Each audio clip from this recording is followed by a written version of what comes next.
प्रथम क्वेश्चन पढ़ते हैं। गोपाल कृष्ण गोखले ने कांग्रेस के लिए अधिवेशन में अध्यक्षता कब की थी? कहने का मतलब यह है गोपाल कृष्ण गोखले कांग्रेस की अध्यक्षता कब की थी? Option A 1902, option B 1905, option C 1906, option D 1909। तो हम लोग इसका सही आंसर देखेंगे। इसका सही आंसर क्या होगा? इसका सही आंसर बी होगा, अर्थात 1905 होगा। तो हम लोग क्या सही आंसर देखे विद्यार्थी? 1905 देखे। अब हम लोग ये जानेंगे कि गोपाल कृष्ण गोखले से जुड़े हुए अन्य तथ्य को भी जान लेते हैं यहीं पर। तो उनका जन्म 1866 में होता है और वह कहाँ के रहने वाले थे? तो महाराष्ट्र के रहने वाले थे। साथ ही गोपाल कृष्ण गोखले, वह यदि आपसे पूछ लिया जाए कि गोपाल कृष्ण गोखले किस दल के नेता थे, तो ध्यान रखिएगा कांग्रेस में दो दल थे, एक उग्रवादी एक उग्रवादी। पहले उग्रवादी ही थे, उसी से ही उग्रवादी निकले। तो ये यदि पूछ लिया जाए कि गोपाल कृष्ण गोखले कांग्रेस के किस दल के नेता थे, तो वो बताइए कि आप कौन? उग्रवादी। तो साथ ही गोपाल कृष्ण गोखले पूछ लिया जाए किसके गुरु है, तो वह महात्मा गांधी के। यदि आपसे पूछ लिया जाए कि महात्मा गांधी के राजनीतिक गुरु कौन है, तो वह महात्मा कौन है? तो गोपाल कृष्ण गोखले ही हैं। साथ ही एक कांग्रेस के संस्थापक सदस्य के रूप में गोपाल कृष्ण गोखले भी थे। तो उन पर जब आरोप लगाया गया कि एक कांग्रेस जो है, कांग्रेस ब्रिटिश सरकार के लिए सुरक्षा का काम करता है, सुरक्षा का काम करता है। ये आरोप किसने लगाया था? तो ध्यान रखिएगा, ये आरोप लगाया था कांग्रेस पर लाला लाजपत राय। तो इन्हीं के विरोध में और अगेंस्ट में इन्होंने एक प्रतिक्रिया दिया, नहीं बाबा, ये सुरक्षा के लिए नहीं है, ये तो हमारे संरक्षण के लिए है। किससे? तो ब्रिटिश सरकार से। यदि ब्रिटिश सरकार के साथ हम अभी सामंजस्य बनाकर नहीं चलेंगे तो ये मेरी संगठन को समाप्त कर देगा ब्रिटिश से। इसलिए उन्होंने एक सिद्धांत का नाम दिया था। उस सिद्धांत का नाम क्या है? तरिक चाला का सिद्धांत। तो जैसे कि विद्यार्थी हम इस क्वेश्चन के माध्यम से 4-5 फैक्ट जाने कि गोपाल कृष्ण गोखले ने कांग्रेस की अध्यक्षता कब की थी, तो 1905 में। यदि पूछ लिया जाए कि 1905 के कांग्रेस अधिवेशन की अध्यक्षता किसने की, तो ध्यान रखिए गोपाल कृष्ण गोखले बताइएगा। अब हम गोपाल कृष्ण गोखले से जुड़े हुए तथ्य जान लेते हैं। गोपाल कृष्ण गोखले 1966 में जन्म लिए थे, महाराष्ट्र में लिए थे। वो महात्मा गांधी के राजनीतिक गुरु थे। उन्होंने ही तरिक चाला का सिद्धांत दिया था और वे उग्रवादी नेता थे। तो फिर हम नेक्स्ट क्वेश्चन की ओर बढ़ते हैं। नेक्स्ट क्वेश्चन क्या है उसको हम लोग देखते थे। नेक्स्ट क्वेश्चन है 1906 में कलकत्ता कांग्रेस अधिवेशन की अध्यक्षता किसने की? यानी कहने का मतलब ये है कि 1906 में कलकत्ता कांग्रेस की अध्यक्षता किसने की? तो इसका हम ऑप्शन देखते हैं। Option A Bal Gangadhar Tilak, option B Gopal Krishna Gokhale, option C Arvind Ghosh, option D Dadabhai Naoroji. तो इसका सही आंसर क्या है? तो इसका सही आंसर दोस्त ऑप्शन डी है, दादा भाई नौरोजी। फिर हम नेक्स्ट क्वेश्चन की ओर चलते हैं और देखते हैं नेक्स्ट क्वेश्चन क्या है। तो ये भी एक इस पर विवाद है दोस्तों। 1906 में जब कांग्रेस का जब अधिवेशन होता है तो नाम किसी और को रखा जाता है, लेकिन 1905 में ही जैसे जानते हैं कि 1905 में बंगाल का क्या हुआ? बंगाल का विभाजन कर दिया गया था। विभाजन, यही विभाजन के मुद्दे पर जब 1906 में गर्मा गर्मी हुई तो सामंजस्य बैठाने के लिए इनको अध्यक्ष बनाया गया। किनको? तो दादा भाई नौरोजी को, क्योंकि ये दोनों ही दल में उग्रवादी और नरम दल दोनों में सामंजस्य बैठा लेते थे। इसी सामंजस्य को बैठाने के लिए 1906 में कलकत्ता का जो अधिवेशन हुआ इनको अध्यक्षता दी गई थी, क्योंकि 1905 में ही बंगाल का विभाजन कर दिया गया था। और उसका भी कारण था, बंगाल का विभाजन किसने किया? तो ब्रिटिश सरकार ने कर दिया था। क्योंकि इनका ये भी कारण क्या था?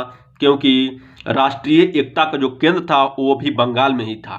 जितने पुनर्जागरण हुए थे अधिकांश जो नेता थे बंगाल से थे, इसीलिए जो राष्ट्रीय एकता को तोड़ने के लिए ही ब्रिटिश सरकार ने बंगाल का विभाजन किया था। वही विभाजन के मुद्दे पर सामंजस्य बैठाने के लिए इसे 1906 में दादा भाई नौरोजी को अध्यक्षता सौंपा गया था। अब फिर हम नेक्स्ट क्वेश्चन देखते हैं विद्यार्थियों, आइए क्वेश्चन नेक्स्ट देखते हैं। कांग्रेस ने स्वराज प्रस्ताव किस वर्ष पारित किया? कहने का मतलब ये है कांग्रेस जो संगठन था उन्होंने एक स्वराज शब्द का प्रयोग कब किया था? तो option A 1907, option B 1904, option C 1905, option D 1900 सिर्फ 1900। इसका सही आंसर क्या है? ऑप्शन सी अर्थात 1905। तो विद्यार्थी हम ये पहले देख लेते हैं कि 1905 में जो स्वराज शब्द लाया गया था वह क्यों लाया गया, उसका उद्देश्य क्या था। तो स्वराज जो शब्द लाया गया था कांग्रेस से 1905 में, जबकि आप देखते हैं कि कांग्रेस की स्थापना 1885 में होती है। इसकी स्थापना कब हुआ था? 1885 में हुआ था, लेकिन ये टाइम कब है? 1905। यहाँ तक आते आते हमारे जो उग्रवादी नेता थे उनको अपनी आकांक्षाएं पूरी नहीं हुई। उन्हीं से एक दल निकलता है, गरम दल। उन्होंने कहा कि नहीं बाबा, अब आपके अधीन में नहीं रहेंगे, अब हम तो अपना स्वशासन ही लेंगे। तो स्वराज का उद्देश्य था, जो स्वराज शब्द लागू किया गया था उसका उद्देश्य क्या था? यदि उस पूछ लिया जाए तो स्वशासन सुनिश्चित करना, स्वशासन यानी अपना शासन। तो विद्यार्थी जो स्वराज जो शब्द जो प्रस्ताव लाया था कांग्रेस की तरफ से वह कब लाया गया था? तो 1905 में। और जो 5 का जो अधिवेशन हुआ वो कहाँ हुआ था? तो ध्यान रखिए वो बनारस में हुआ था। और जो 1905 में जो बनारस में अधिवेशन हुआ उसकी अध्यक्षता किसने की थी? तो उन्होंने ध्यान रखिए गोपाल कृष्ण गोखले ने किया था। यदि 1900 पूछ लिया जाए 1905 में, पिछले ही क्वेश्चन बताए थे 1905 में गोपाल कृष्ण गोखले ने अध्यक्षता की थी। तो कहाँ के? तो बनारस में किए थे। साथ ही जो स्वराज शब्द को जो राष्ट्रीय मांग के रूप में यदि पूछा जाए कब रखा गया तो ध्यान रखिएगा वो कब बताइएगा? तो 1906 में पारित किया गया राष्ट्रीय मांग के रूप में, क्योंकि 1905 में उस पर चर्चा हुआ था कि स्वराज शब्द को हमको क्या करना है, भारतीय लेवल उठाना है, लेकिन राष्ट्रीय मांग के रूप में जब होगा तो 1906 बोलिएगा। और 1906 का अधिवेशन आप जानते हैं कौन किसने किया था? दादा भाई नौरोजी ने किया था। और उसी में ही प्रथम बार स्वराज शब्द का प्रयोग हुआ था। कांग्रेस ने प्रथम बार किया था। जब कांग्रेस पूछा जाए कांग्रेस ने प्रथम बार स्वराज शब्द का उपयोग कब किया था तो 1906 में ही किया था, क्योंकि स्वराज शब्द का पहला प्रयोग दादा भाई दयानंद सरस्वती नहीं 1875 में ही कर चुके थे। फिर नेक्स्ट क्वेश्चन देखते हैं विद्यार्थी हम लोग। दादा भाई नौरोजी आमतौर पर किस नाम से जाने जाते हैं? एक क्वेश्चन है कि दादा भाई नौरोजी को किस नाम से जाने जाते हैं? तो ऑप्शन ए देखते हैं पंजाब केसरी, ऑप्शन बी देखते हैं गुजरात रत्न, ऑप्शन सी देखते हैं गुरुदेव, और ऑप्शन डी देखते हैं grand old man of India. Grand old man of India अर्थात भारत का वयोवृद्ध नेता। तो इसका सही आंसर क्या होगा? इसका सही आंसर डी होगा। यदि आपसे पूछ लिया जाए कि दादा भाई नौरोजी किस नाम से जाना जाता है तो इसका नाम रखिएगा एक grand old man of India, अर्थात भारत का वयोवृद्ध नेता किसको कहा जाता है? दादा भाई नौरोजी को ही कहा जाता है। तो इनसे जुड़े हुए अन्य तत्व को भी विद्यार्थी यही जानते हैं। ये पहले भारतीय थे जो ब्रिटिश पार्लियामेंट में सदस्य चुने गए थे। वो भी पूछ लिया जाए किस दल से? तो लिबरल यानी उदारवादी जो वहाँ संगठन थे, जो लिबरल जो पार्टी है, पार्टी वहाँ दो है, एक लिबरल है एक कंजर्वेटिव है। तो कंजर्वेटिव पार्टी के सदस्य चुने गए थे, प्रथम भारतीय जो ब्रिटिश पार्लियामेंट चुने गए थे। वो भी कब? तो 1892 में। यदि पूछ लिया जाए कब तो 1892 में ब्रिटिश पार्लियामेंट का जो सदस्य के रूप में चुना गया तो प्रथम भारतीय दादा भाई नौरोजी था। इन्होंने कांग्रेस की अध्यक्षता 3 बार किया हुआ था, किए हुए थे। ध्यान रखिएगा मैं बता रहा हूं, प्रथम बार 1886 में, दूसरे बार 1893 में, और तीसरे बार आप जानते हैं 1906 में। तो इन्होंने कांग्रेस की स्थापना कितने बार किया? तो 3 बार किया। कब कब किया? तो एक 1886, दूसरा 1893 और तीसरा 1906। इन पर एक गोपाल कृष्ण गोखले ने इनके ऊपर एक स्टेटमेंट डाले हुए हैं। ये भी स्टेटमेंट पूछ लिए जाते हैं बहुत सारे एग्जाम में। ध्यान रखिए मैं बोलता हूँ, यदि मनुष्य में देवत्व है तो वह देवत्व किस में है? तो दादा भाई नौरोजी में। जब गोपाल कृष्ण गोखले ने दादा भाई नौरोजी के ऊपर कहा यदि किसी मनुष्य में देवत्व है, देवता का रूप है, देवता का गुण है, तो वह सिर्फ किस में है? तो दादा भाई नौरोजी में ही है। तो साथ ही दादा भाई नौरोजी का एक किताब का नाम बहुत फेमस है, जैसे कि मैंने अदर वीडियो में मैं चर्चा उस किताब पर कर चुका हूं, लेकिन उस किताब का नाम मैं बता देता हूं, बहुत सारे एग्जाम में पूछे जा चुके हैं और पूछे जाएंगे भी।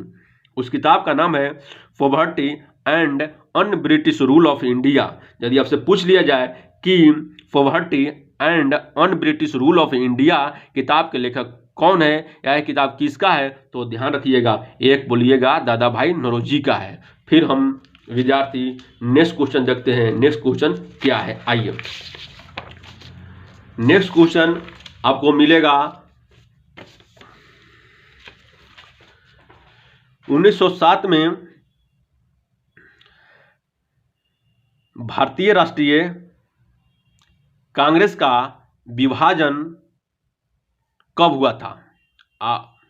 कब हुआ था? साथ ही इसका क्वेश्चन है कि 1907 में भारतीय राष्ट्रीय कांग्रेस का जो अध्यक्षता किसने की थी? आपसे पूछ लिया जाए 1907 में भारतीय राष्ट्रीय कांग्रेस यानी कांग्रेस की अध्यक्षता 1907 में किसने की थी, तो हम लोग ऑप्शन की ओर देखते हैं। ऑप्शन ए दादा भाई Naoroji, option B Bal Gangadhar Tilak, option C Gopal Krishna Gokhale, option D Rash Behari Ghosh. इसका सही आंसर क्या होगा? रास बिहारी घोष। देखिए विद्यार्थी, एक है बोस, एक है घोष, इस पर हम कंफ्यूजन आपको स्पष्ट करते हैं। जब रास बिहारी घोष आएगा तो ध्यान रखिएगा ये उदारवादी नेता है और 1907 के कांग्रेस का अध्यक्षता किए। यदि इसका बोस आएगा तो आपसे पूछ लिया जाएगा कि 1911 में राजधानी परिवर्तन करते वक्त, अर्थात कोलकाता से दिल्ली परिवर्तन करते वक्त, और ब्रिटिश जो महारानी थी वो आई थी, उनके स्वागत के समय वायसराय हेराल्ड के ऊपर किसने बम फेंका था? तो उसमें जब आपसे पूछ लिया जाए 1911 के कांड का, तो आप पूछ लीजिए दिल्ली षड्यंत्र बोला जाता है, उस कांड को बोला जाता है।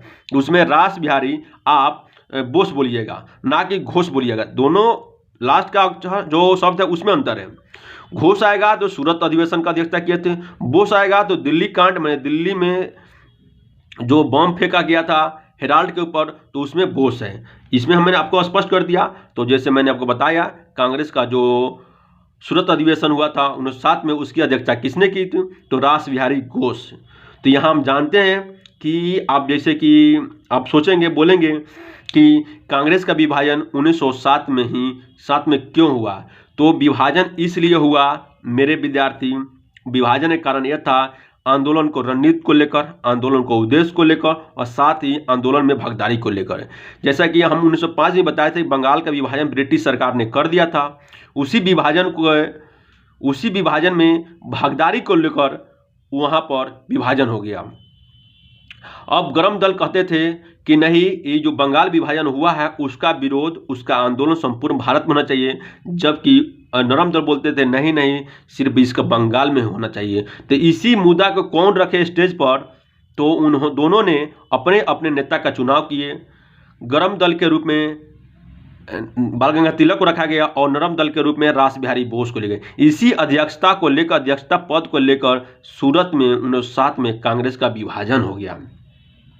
तो जैसा कि आप समझ गए, तो गरम दल की ओर से नेतृत्व किसके द्वारा किया जा रहा था? तो बाल गंगाधर तिलक की ओर से, और नरम दल की तरफ रास बिहारी घोष की तरफ से, जबकि अंततः अध्यक्ष कौन बने? रास बिहारी घोष बने। तो आपसे पूछ लिया जाए कि कांग्रेस का प्रथम विभाजन कब हुआ था? तो 1907 में हुआ था। और कहाँ हुआ था? तो सूरत में हुआ था। सूरत अभी किस नदी किनारे है वो भी पूछ लिया जाए तो ताप्ती नदी किनारे है। और सूरत अभी है क्या? तो सूरत अभी गुजरात में है। तो विद्यार्थी हम लोग ये सब चीजें आज इस क्वेश्चन के माध्यम से हम लोग ये जाने। अब आइए हम फिर नेक्स्ट क्वेश्चन देखते हैं। नेक्स्ट क्वेश्चन क्या है? नेक्स्ट क्वेश्चन देखते हैं विद्यार्थी, मुस्लिम लीग की संस्थापक कौन थे? यानी मुस्लिम लीग की स्थापना करने वाले कौन थे? एक क्वेश्चन है। तो हम लोग अब क्वेश्चन की तरफ, ऑप्शन की तरफ देखते हैं। Option A Liaquat Ali, option B Shaukat Ali, option C Nawab Salimullah, और ऑप्शन डी MM जीना। इसका सही आंसर ऑप्शन सी है, अर्थात नवाब सलीमुल्ला। तो मुस्लिम लीग से जुड़े हुए तत्व को विद्यार्थी हम लोग जान लेते हैं यहीं पर। पहले तो हम लोग जाने कि मुस्लिम लीग की स्थापना क्यों किया गया था। तो मुस्लिम की स्थापना को कराने में ब्रिटिश सरकार का स्थापना हाथ था, क्योंकि जैसे कि मैंने बताया मुस्लिम की स्थापना कब हुआ था, 1906 में हुआ था। बंगाल का विभाजन कब हुआ था, तो 1905 में हुआ था। इसी क्रमबद्धता देखिए, जब 1905 में बंगाल का विभाजन हुआ तो उसके विरोध में जो इतने भी हमारे जो उदारवादी नेता थे, अग्रम दल के नेता थे, उन्होंने क्या किया, आंदोलन करना शुरू कर दिए। तो आंदोलन को कमजोर करने के लिए उन्होंने क्या किया, मुसलमानों को इस राष्ट्रीयता से अलग करने के लिए उनको भड़काया गया कि तुम्हारा हित इस हिंदू संगठन के बीच में नहीं है, इसलिए तू अपने हित को संरक्षित करने के तू अपनी दल बनाओ, लीग बनाओ। इसलिए ब्रिटिश सरकार के षड्यंत्र के रूप या उनके सलाह के रूप में मुस्लिम समुदाय ने अपने हित के संरक्षण के लिए भारत में एक लीग की स्थापना किया। उसका नाम था मुस्लिम लीग। कब किया, 1906 में। कहाँ किया, तो ढाका में किया। और इसकी प्रथम अध्यक्षता किसने की, तो आगा खान ने की। तो ध्यान रखिएगा, यदि इसके पूछा जाए कि प्रथम अध्यक्षता किसने की, तो आगा खान। और जैसा कि 1907 में जिस प्रकार कांग्रेस का विभाजन हुआ था और उसका अधिवेशन हुआ था 1907 में सूरत में, उसी प्रकार 1907 में ही इसका जो अधिवेशन पूछे जाए कि मुस्लिम लीग कहाँ हुआ था, तो वो बताइएगा आप कराची में। साथ ही नेक्स्ट तथ्य ये बताते हैं आपको कि 1908 में अमृतसर में इसकी अध्यक्षता हुआ। यदि पूछ लिया जाए कि 1908 में मुस्लिम लीग की अध्यक्षता का अधिवेशन कहाँ हुआ, तो वह अमृतसर में हुआ था। साथ ही मुस्लिम लीग की एक शाखा, अखिल भारतीय मुस्लिम लीग की एक शाखा 1908 में लंदन में स्थापित हुआ था। और उसको स्थापित करने वाला विद्यार्थी कौन था, अमीर अली था। यदि पूछ लिया जाए कि अखिल भारतीय मुस्लिम लीग की एक शाखा लंदन में स्थापित हुआ था 1908 में, तो उसको करने वाला कौन था, स्थापित करने वाला, तो उसको करने वाला अमीर अली था। साथ ही विद्यार्थी मुस्लिम लीग की जो मुख्यालय था कहाँ, तो लखनऊ। यदि आपसे पूछ लिया जाए कि मुस्लिम लीग की मुख्यालय कहाँ है, तो वह लखनऊ में। तो मुस्लिम लीग का कहाँ हुआ, लखनऊ में। साथ ही जो 1906 के जो टाइम पीरियड, 1906 में जो मुस्लिम लीग की स्थापना होता है, यदि आपसे पूछ लिया 1906 के समय, 1906 से लेकर 1909 तक का वायसराय कौन था, तो ध्यान रखिएगा वायसराय जो पूछिएगा आप मिंटो बताइएगा, क्योंकि दो शब्द आता है मार्लो और मिंटो। तो मिंटो जो है वो वायसराय है और मार्लो जो है वह उस समय का सचिव है। तो सचिव पूछेगा तो आप बताइएगा मार्लो, और यदि वायसराय पूछेगा तो मिंटो बताइएगा। तो मुस्लिम हितों को संरक्षण करने के लिए ही मुस्लिम लीग की स्थापना किया गया था। और साथ ही इसके ऊपर एक स्टेटमेंट है, स्टेटमेंट पूछ ली जाते हैं बहुत सारे एग्जाम में, वो स्टेटमेंट किसका है और क्या स्टेटमेंट है मुस्लिम लीग के ऊपर, ये हम लोग जानते हैं। स्टेटमेंट ए है, मुसलमान यदि खुश है, संतुष्ट है भारत में, तो ब्रिटिश शक्ति का महत्व भारत में बना रहेगा। यदि ब्रिटिश सरकार मुसलमान को भारत में खुश और संतुष्ट रखता है, तो ब्रिटिश सरकार का जो साम्राज्य है भारत में वह बचा रहेगा, उसका महत्व बना रहेगा। यह किसने कहा, तो डब्ल्यू हंटर ने कहा। यदि पूछ लिया जाए कि एक स्टेटमेंट डब्ल्यू हंटर का क्या है स्टेटमेंट, तो यदि मुस्लिम समुदाय भारत में ब्रिटिश सरकार से खुश है या संतुष्ट है, तो ब्रिटिश सरकार का महत्व इस भारत में बना रहेगा और भविष्य में भी रहेगा। तो आज का क्लास भी मेरे विद्यार्थी आज इतना ही, फिर नेक्स्ट क्लास में हम आएंगे। यदि इस प्रकार के क्वेश्चन आपको लगे कि हमारे फ्यूचर में, हमारे एग्जाम में सहयोगी बनेगा, तो प्लीज़ आप इसको देखिए और साथ ही अपने प्रिय बंधुओं को शेयर कीजिए और उनको बताने का प्रयास कीजिए। आज क्लास के लिए इतना ही, थैंक यू।